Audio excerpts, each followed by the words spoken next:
Alright, hello. I have risen. I am back. It's been like 5 days or 6 days, I think, by the time this releases. I'm sorry for being gone for a while. The sheer amount of dopamine that has flooded my brain since both 320 and also that Contender Series fight. I just have to talk about what's been happening. But this is not just a simple recap video. No, this is something a little different, and I felt like the level of severity this topic brought, I had to cover it. But I just want to talk about the sheer level of cope and straight up saltiness from UFC fans from 320. And I'm not talking about Khalil fans, I'm not talking about Patchy Mix fans, God forbid, God bless them. They're going through a rough time right now, so everyone be gentle with the Patchy Mix fan base. It's okay. Give him CM Punk.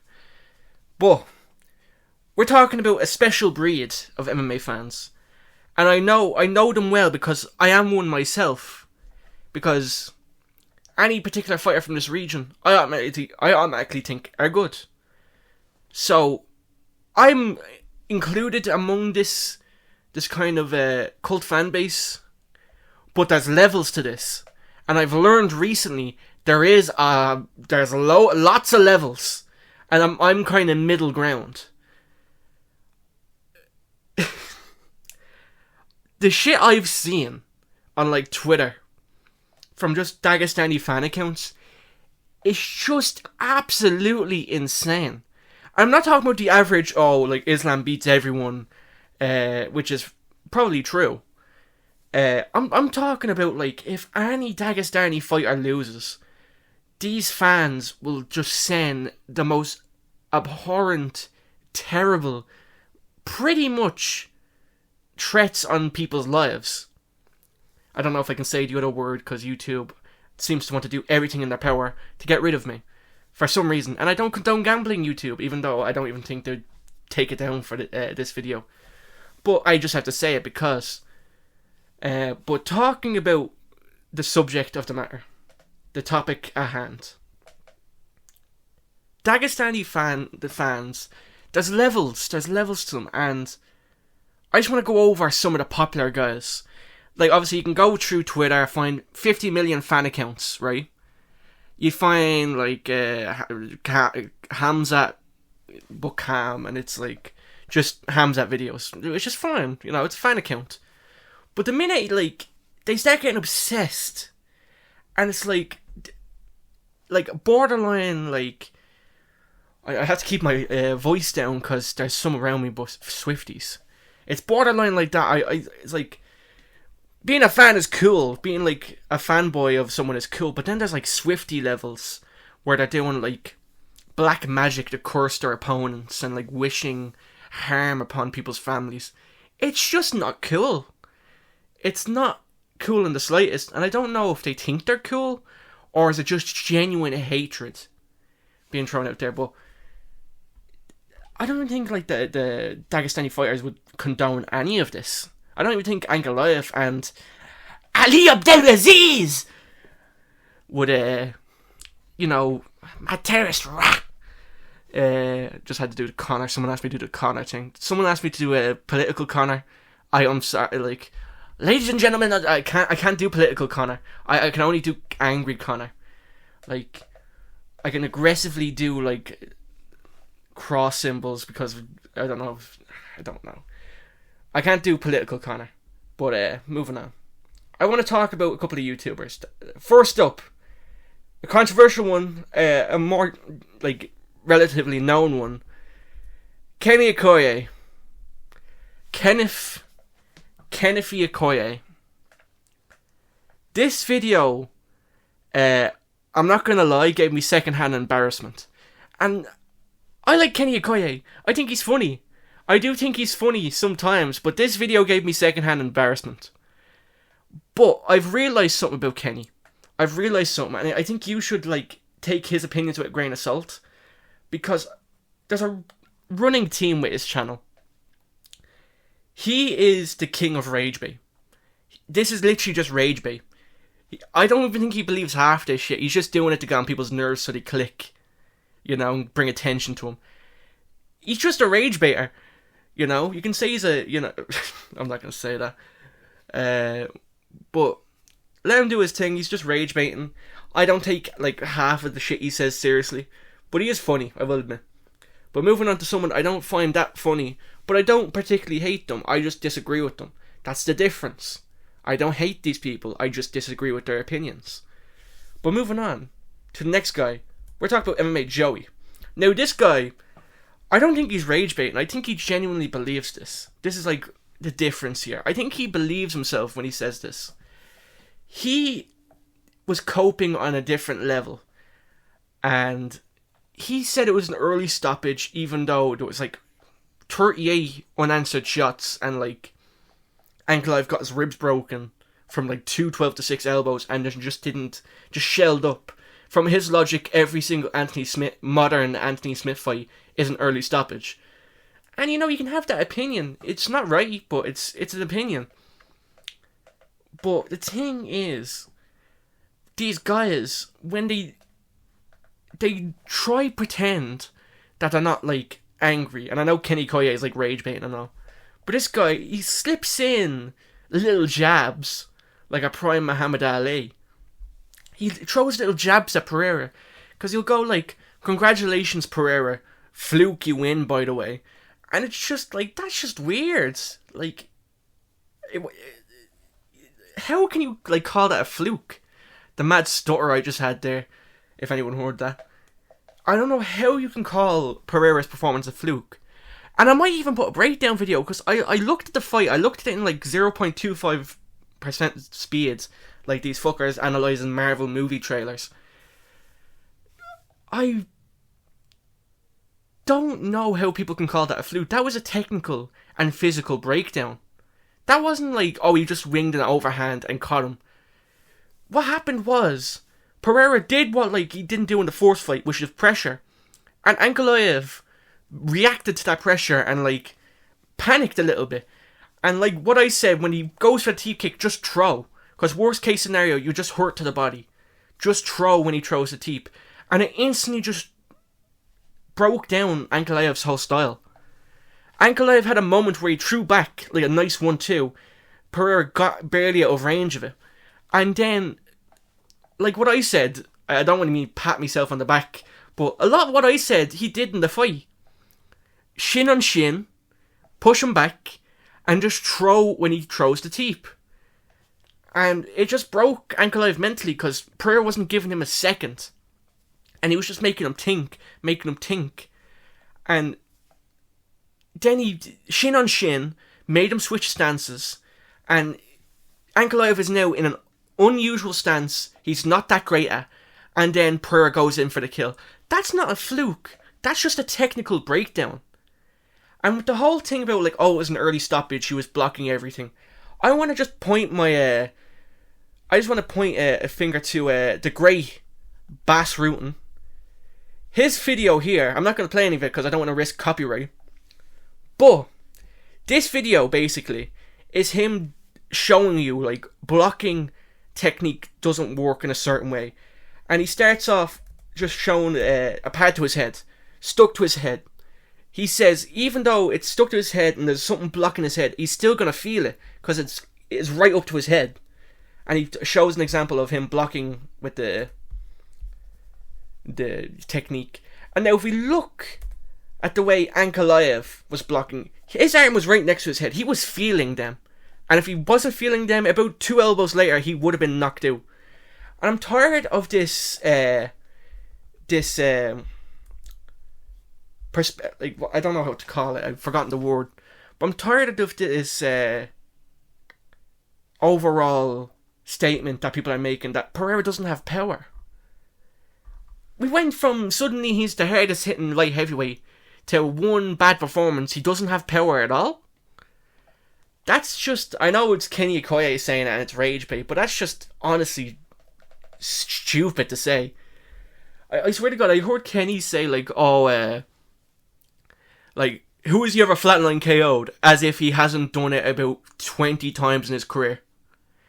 As if he didn't do it in his debut UFC. As if he didn't do it to, I guess, Jiri Procházka. But Jiri Procházka has a chin. He did that to Jiri Procházka with a chin. And it's not like Yuri's chin is gone. Yuri's chin has gone on to perform better and better. He took punches from Khalil Rountree.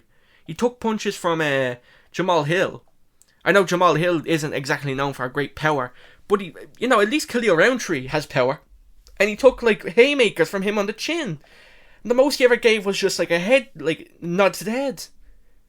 That's the most Jiri gave in that fight. And Pereira put him out with 1. The first fight was a 1-2 and then elbows. Literally the second fight, all he did was just tap him, move him back with a left hook. To say Pereira doesn't have power is borderline idiotic, in my opinion. But like I said before, Kenny Okoye is just the king of rage bait. It's working because I'm working myself up thinking about it. Fair play, Kenny. You got me. But Joey, I think he's just angry. And I don't dislike Joey. I actually like Joey. I don't per se find him very funny, but I do like him. I think he has good perspective on things. It's just he has some bias sometimes. And it's okay. Like, the thing with bias is just you're allowed to have favourite fighters. Like, I don't really get angry at Guru for like getting salty when Sean O'Malley got absolutely destroyed by Merab, and then proceed to call Merab boring every single fight after. I don't really get mad at him for that. But I'm talking about the second fight anyway. Before anyone like goes after me saying, the first fight was close. It wasn't, but it was closer. People forget, man. Just you're allowed to have your favorite fighter, but just don't take it too far, okay? And now I'm just gonna use the rest of this video time to talk about how well we did on this card for anyone just waiting on that. So we're gonna go all the way down. I think we went like 11-3 on this card, 10-3, which is not bad. Pereira was one of the outliers that really fucked me over, but hey, he fucked a lot of people over in their predictions. I think Moicano predicted round 1 knockout, so fair play to him. So yeah, this was just a technical destruction. I might do a breakdown video on this. I don't know. Let me know if you want to see that. But moving on. Merab, I've seen like a lot of people say that was a boring fight. It wasn't. He broke his own record for takedowns. He only occasionally stalled against defense when he was just figuring out what to do. It was like I said, he just destroyed him on the feet. Held him down. Dragged him down. Corey got up. Dragged him down again. Like, I don't know how anyone can say that was a boring fight. He nearly finished Corey in the second round and then nearly got submissions in the 4th and 5th. Now, bear in mind, fair play to Corey, he did hurt Merab at the end. But, by the time he done that, he was already gassed, like, to living hell. I think Corey had the best chance out of everyone. But still, Merab showed levels. And there is levels to this. And I will keep on saying the only one that threatens Merab's title reign is Umar. He's the only one. Umar with, like, better cardio, if he wins the 3rd round, per se, even, there's arguments whether he won the 2nd round, but 2nd round was close. He definitely didn't win the 3rd round, and he definitely didn't win 4-5.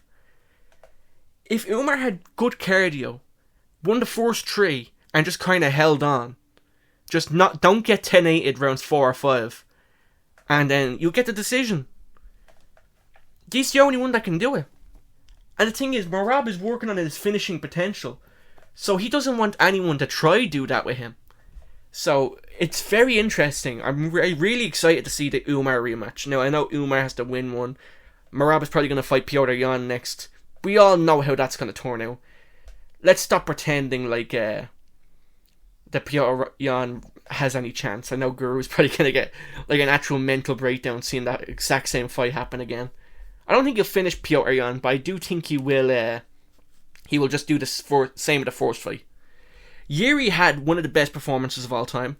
I think his leg got compromised in the 1st and 2nd. I think it was like a low kick Khalil threw, and it kind of just, I don't know if it like Jiri twisted his ankle or something. He just couldn't stand on it all fight.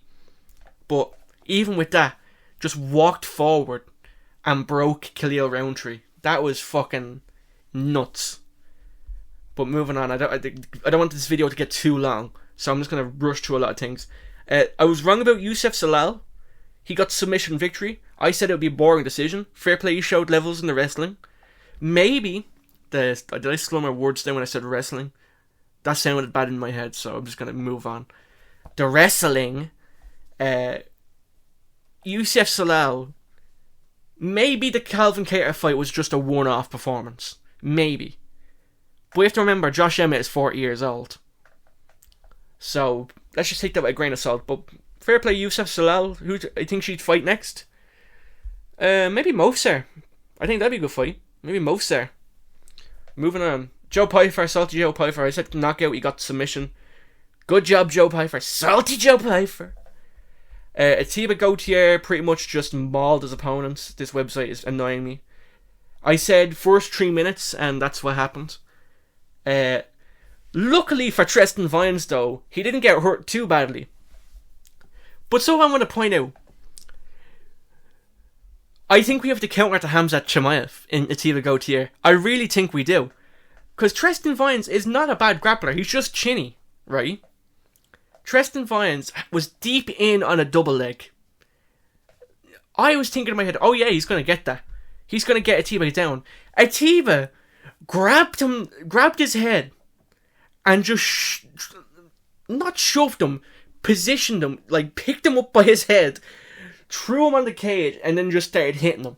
It was like a cartoon. I couldn't believe my eyes. I actually had to do a double take and like, what the fuck? You know, that's the level of like, oh my god. I think this is the counter to Khamzat. I think this is the only person, the only middleweight that can match Khamzat, like power for power in terms of brute strength. And definitely hits harder than Khamzat Chimaev. So I'm really excited for Atiba Gautier to make his way up in the division. But moving on. Jusang Yu, exactly how I said, too overconfident. Beat a bum in his debut. Daniel Santos, though, should definitely work on making weight, because that was kind of rough, being a 135er and not being able to make 145. Kind of rough. But moving on. Patchy Mix. The man, the myth, the legend. I actually thought he won this fight. Like, when I watched it live, I actually thought Patchy won. I'm not going to complain, because if you look at the stats, it was kind of close. But at the same time, I felt like the control time would have done it for Patchy. But I think UFC just wanted to get rid of him. Good riddance, I'd say. I swear to God, I called it. His striking did not improve at all. I thought you would actually have decent head movement. Like, I thought it would be like something like we worked on it and you'd shock everyone.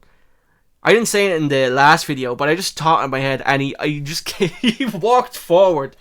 He fucking walked forward. Jacob threw a jab and his head went right back. Oh, you gotta love it. You gotta love it. But moving on. Edmund Shabazian. I still don't think he's any good, to be honest. I do think he's decent, but I just don't think he's ranked, like, level.